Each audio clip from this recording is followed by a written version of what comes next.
8월 30일 화요일 새벽 기도회를 시작하겠습니다.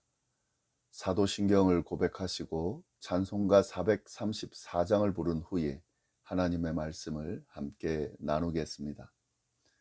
오늘 하나님께서 저희에게 주신 말씀은 창세기 17장 1절부터 14절까지의 말씀입니다. 아브라함이 99세 때에 여호와께서 아브라함에게 나타나서 그에게 이르시되 나는 전능한 하나님이라. 너는 내 앞에서 행하여 완전하라. 내가 내 언약을 나와 너 사이에 두어 너를 크게 번성하게 하리라 하시니 아브라함이 엎드렸더니 하나님이 또 그에게 말씀하여 이르시되 보라 내 언약이 너와 함께 있으니 너는 여러 민족의 아버지가 될지라. 이제후로는 내 이름을 아브라함이라 하지 아니하고 아브라함이라 하리니 이는 내가 너를 여러 민족의 아버지가 되게 함이니라. 내가 너로 심히 번성하게 하리니 내가 내게서 민족들이 나게 하며 왕들이 내게로부터 나오리라. 내가 내 언약을 나와 너 및 내 대대 후손 사이에 세워서 영원한 언약을 삼고 너와 내 후손의 하나님이 되리라. 내가 너와 내 후손에게 내가 거류하는 이 땅 곧 가나안 온 땅을 주어 영원한 기업이 되게 하고 나는 그들의 하나님이 되리라. 하나님이 또 아브라함에게 이르시되 그런즉 너는 내 언약을 지키고 내 후손도 대대로 지키라. 너희 중 남자는 다 할례를 받으라. 이것이 나와 너희와 너희 후손 사이에 지킬 내 언약이니라. 너희는 포피를 베어라. 이것이 나와 너희 사이의 언약의 표징이니라.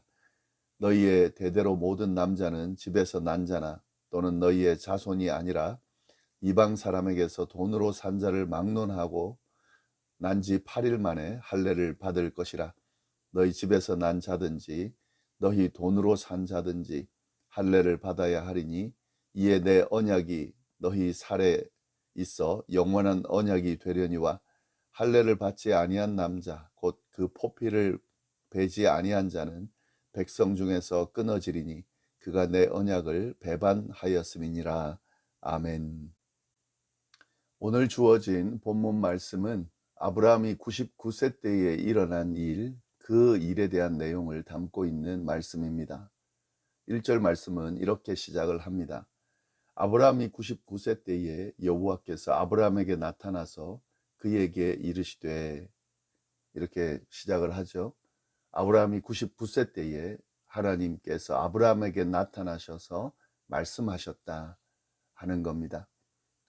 아브라함이 99세 때에, 여기서 이 아브라함이 99세 때는 여러 의미가 있습니다. 그 의미가 뭔지를 먼저 알아봐야 합니다. 세 가지로 좀 말씀을 드릴 수가 있는데요.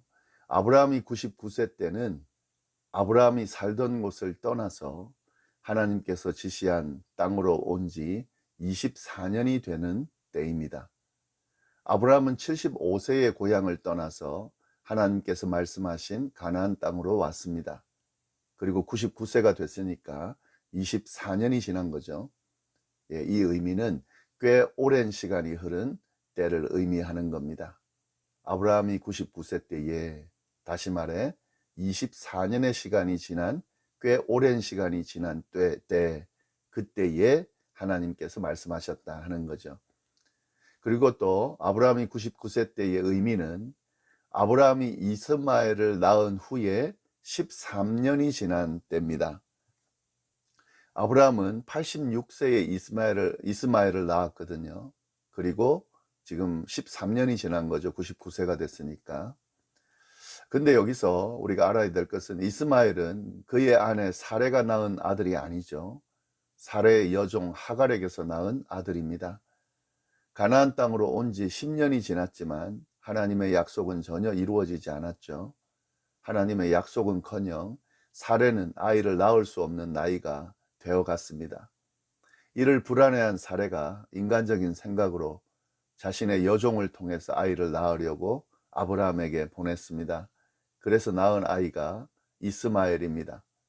그러나 이스마엘은 하나님께서 약속하신 아이가 아니죠. 하나님은 사레가 낳은 아들을 통해서 큰 민족을 이루겠다고 분명히 약속을 하셨습니다. 그러니까 이 사레가 행한 계획은 도리어 하나님의 약속을 믿지 못하고 자기 마음대로 행한 거죠. 그로 인해서 여러 가지 문제가 생겼죠. 이스마엘을 낳은 하갈은 사레를 무시하기 시작했습니다. 그래서 사레와 하갈 사이에 갈등이 일어났습니다. 그래서 사레가 아브라함에게 그 이야기를 고하면서 하갈은 이스마엘을 데리고 도망을 치게 되죠. 이처럼 하나님의 약속을 저버리고 인간적인 생각으로 행동한 결과가 바로 이스마엘인데, 이 이스마엘이 태어난 지 13년이 지난 때가 바로 아브라함이 99세 때다 하는 거죠. 이스마엘이 태어나고 그 23년 동안 하나님께서는 아브라함에게 아무런 약속의 말씀도 이제 더 이상 하지 않으셨습니다. 그리고 또 사례를 통해서 자식도 태어나지 않았어요. 하나님께서 침묵하셨다는 건데, 그리고 어떤 약속도 이행하지 않았다는 건데, 아브라함에게 있어서 이 시간은 암흑의 시간이 분명합니다. 그리고 아브라함이 하나님께 속죄하면서 보낸 기간으로도 볼 수가 있습니다. 하나님의 약속을 믿지 못하고 사례의 그 인간적인 계획에 따라서 행했기 때문에 이런 결과가 나타났는데, 이 기간, 이 결과를 보낸 기간이 13년입니다. 이스마엘이 태어난 지 13년. 하나님이 침묵하고 하나님의 약속이 이행되지 않는 암흑의 시대, 하나님께 속죄하면서 보낸 시간, 이 시간이 지난 때, 그때가 바로 아브라함이 99세 때다 하는 거죠. 또 아브라함이 99세 때가 갖고 있는 의미는 뭐냐면, 더 이상 하나님의 약속을 믿고 기다리기 힘든 때를 의미합니다. 24년의 세월은 절대 짧은 기간이 아닙니다. 그 기간 동안 하나님께서 약속하신 자식이 태어나지 않았습니다. 자식이 태어나지 않았다면 그 아브라함을 통해서 큰 민족을 이룰 것이라는 하나님의 그 약속의 말씀이 아직 이행되지 않았다는 말이죠. 그러니까 하나님의 그 약속의 말씀을 우리가 믿기가 쉽지가 않죠. 24년 동안 이루어지지 않았다는 것은 정말 믿기 힘든 그런 기간입니다. 아마 하나님의 약속의 말씀이 점점 희미해져 가는 때, 그때가 바로 아브라함이 99세 때라는 의미입니다. 이처럼 아브라함이 99세 때에, 그러니까 하나님께서 지시한 땅으로 온 지 24년이 된 때, 꽤 시간이 흐른 때, 이스마엘을 낳은 후 13년이 지난 때, 암흑의 기간을 보낸 때, 그리고 하나님의 약속을 더 이상 믿고 기다리기 힘든 그때에 무슨 일이 있었나? 하나님께서 아브라함에게 말씀하셨다는 거죠. 다시 말씀을 시작하셨다는 거죠. 그리고 약속의 말씀을 다시 주셨습니다. 어떤 약속의 말씀을 주셨나? 처음 아브라함에게 주셨던 약속의 말씀을 다시 주시면서 그 약속을 상기시켜 주셨습니다. 4절 말씀 보면 이렇게 돼 있죠. 보라, 내 언약이 너와 함께 있으니 너는 여러 민족의 아버지가 될지라. 이게 처음 주셨던 말씀이죠. 그리고 6절 7절에도 나옵니다. 내가 너로 심히 번성하게 하리니 내가 내게서 민족들이 나게 하며 왕들이 내게로부터 나오리라. 내가 내 언약을 나와 너 및 내 대대 후손 사이에 세워서 영원한 언약을 삼고 너와 내 후손의 하나님이 되리라. 처음 주셨던 약속의 말씀을 다시 하시면서 이렇게 약속을 상기시켜주고 있다 하는 거죠. 그런데 이 오늘 나오는 약속은요, 처음 약속을 상기시켜주는 그 약속을 반복해주는 것인데요, 그러나 차이가 조금 있습니다. 그 차이를 우리가 잘 볼 필요가 있습니다. 1절 뒷부분에 보면은 이 내용이 나오죠. 그에게 나타나서 이르시되 나는 전능한 하나님이라. 너는 내 앞에서 행하여 완전하라. 어떤 차이가 있냐면, 전능하신 하나님 앞에서 행하여 완전하라는 말씀을 하시고 계십니다. 세 번역으로 보면 이 표현이 하나님 앞에서 온 마음으로 순종하며 깨끗하게 행하라 라고 되어 있는데, 하나님을 온전히 순종하라는 말씀과 깨끗하게 행하라는 말씀이 이 약속 안에 담겨 있다는 거죠. 지금 앞에 이야기한 그 약속의 말씀 안에는 어떤 행하라는 말씀이 나오지는 않습니다. 그런데 여기는 온전히 순종하라는 말씀, 깨끗이 행하라는 말씀을 주시는 거죠. 지금 아브라함이 하나님의 약속의 말씀을 가지고 쭉 그 약속의 말씀을 기다리고 있는데, 이루어지기를. 근데 그 약속의 말씀을 온전히 순종하는 게 필요한데 지금 그렇지가 못한 거죠. 물론 그게 아브라함의 연약함 때문인데, 이 하나님의 약속의 말씀은 신실하기 때문에 그 약속의 말씀을 생각하면서 온전히 순종하는 행위가 필요합니다. 예, 그걸 지금 이제 강조하는 거죠. 예, 여기서 우리는 이 믿음이 가지는 의미가 무엇인지를 분명하게 알 수 있게 되는데요. 하나님의 약속을 믿는다는 것은 단순히 마음으로 믿는다는 것을 의미하는 게 아닙니다. 그 믿음이 신실하냐 아니냐, 진실하냐 아니냐를 우리가 볼 수 있는 것은 겉으로 드러나는 모습, 그러니까 그 믿음이 겉으로 드러나서 하나님을 온전히 순종하는 모습으로 그 믿음이 드러난다 하는 거죠. 하나님 앞에서 온전히 그 마음을 다해서 순종하며 깨끗하게 행하는 모습으로 드러난다는 거죠. 하나님께서는 이 약속의 말씀을 다시 상기시켜 주면서 분명하게 이것을 명령하고 계시다는 거죠. 이게 좀 차이가 있죠.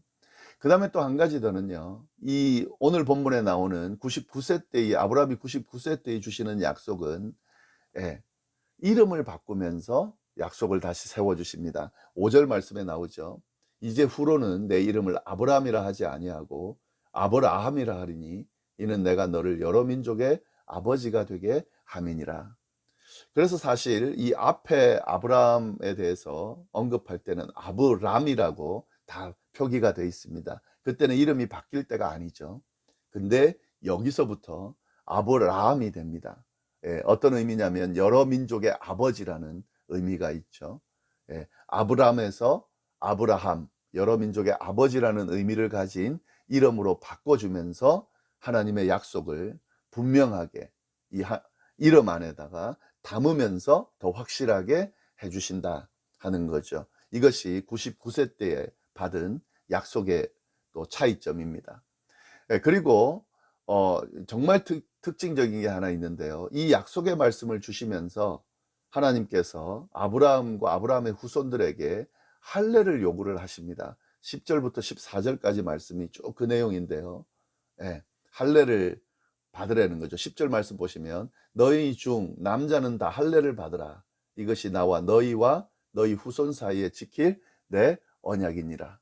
하나님께서는 아브라함과 그 후손이 지켜야 할 언약의 징표를 요구하셨습니다. 지금 하나님과 아브라함의 후손 사이에 특별한 관계를 맺고 있는데 그 관계를 맺는 언약의 징표가 바로 할례다 하는 거죠. 모든 남자들이 태어난 지 8일 만에 할례를 행해야 된다라고 하는 명령을 요구하셨다는 거죠. 이것이 바로 하나님의 약속을 믿고 따른다는 약속의 증표입니다. 그리고 하나님께서 선택하신 아브라함의 후손이냐 아니냐를 결정하는 언약의 증표였다 하는 거죠. 그래서 하나님의 선택받은 백성 이스라엘이 이때부터 할례를 행하게 된 겁니다. 근데 우리가 여기서 주의 깊게 봐야 될 내용이 있습니다.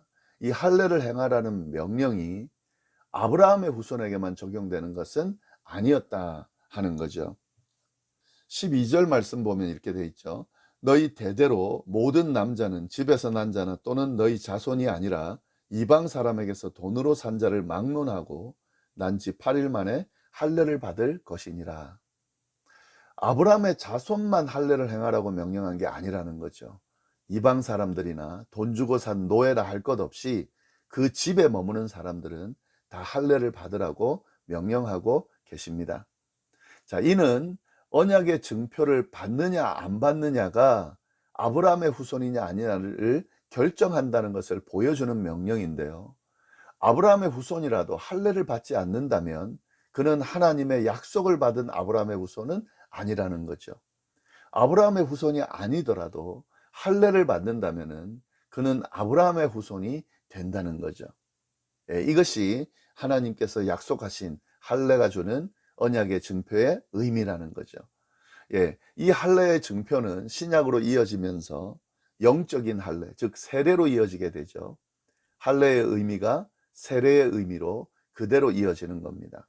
예수 그리스도로 인해서 인침받은 사람, 예수 그리스도의 보혈을 믿고 받아들이면서 예수 그리스도를 나의 구주로 영접한 사람, 세례를 받은 사람이 결국 구원받은 백성이고 영적인 아브라함의 후손이 된다는 의미가 이 안에 담겨져 있는 거죠. 이것이 오늘 본문에 나오는 언약의 차이점입니다. 그리고 한 가지만 더 보면은요, 지금 이 언약은 예, 아브라함에게만 주는 언약이 아니라 아브라함의 자손들에게도 주는 언약입니다. 7절 말씀에 나오죠. 내가 내 언약을 나와 너 및 내 대대 후손 사이에 세워서 영원한 언약을 삼고 너와 내 후손의 하나님이 될 것이다.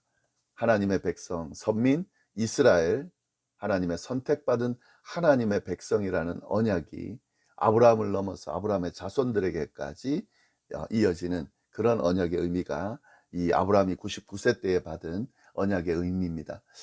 이 언약이 바로 할례 언약입니다.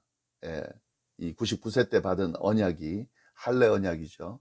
이 할례 언약을 통해서 아브라함에게 주어졌던 하나님의 언약은 더 확실해졌습니다. 예, 더 이상 하나님의 약속을 믿기 힘든 상황에서 하나님께서는 할례 언약을 통해서 더 분명하게 그 언약을 세워주셨습니다. 그리고 그 언약을 실질적으로 이행해 가셨다는 거죠. 이처럼 하나님의 약속은 절대로 변하지 않습니다. 사람이 믿든 안 믿든 또 그 상황이 이 언약을 믿게 만들든 믿게 만들지 않든 그런 것과 전혀 상관없이 하나님의 약속은 절대 변하지 않고 그대로 이루어진다는 것을 오늘 말씀을 통해서 우리가 볼 수 있고요. 그렇기 때문에 이 하나님의 언약은 어떤 상황에서도 끝까지 믿고 따를 필요가 있다는 거죠. 이것이 바로 하나님의 언약이 가지고 있는 의미입니다. 우리가 항상 하나님의 언약을 대할 때에 이런 의미를 늘 생각하면서 대할 수 있어야 하겠습니다. 하나님의 언약은 절대로 변하지 않습니다. 어떤 상황에서도 변하지 않고 반드시 이루어집니다. 그렇기 때문에 우리의 상황과 환경, 마음 이런 거 상관없이 변하지 않는 하나님의 언약을 바라보면서 그 언약을 믿고 순종하면서 끝까지 따르는 우리의 모습이 필요하다고 보겠습니다. 네, 오늘 말씀 좀 잘 정리하시고 우리의 삶 속에 다시 잘 적용할 수 있기를 바랍니다. 기도하겠습니다. 하나님 아버지, 오늘도 새날을 주셔서 감사합니다. 이 새날 하나님이 주신 귀한 말씀, 특별히 하나님의 약속이 얼마나 신실하고 또 얼마나 우리의 삶을 복되게 하는지 알려주셔서 그 약속의 말씀 붙들고 살아갈 수 있도록 하시니 감사합니다. 하나님, 주님께서 주신 약속의 말씀을 제대로 알고 제대로 붙들고 살아가는 우리의 삶이 될 수 있도록, 그리고 하나님의 약속이 우리의 삶을 온전히 지배할 수 있도록 주여 인도하여 주옵소서. 오늘 하루 어디에서 무엇을 하든지 주님의 눈동자 같은 보호하심 아래 주님이 주시는 은혜와 축복과 평안 안에서 그렇게 복된 삶을 사는 하루가 될 수 있도록 인도하여 주옵소서. 함께 해주시기를 바라고 이 모든 말씀 예수님의 이름으로 기도드립니다. 아멘.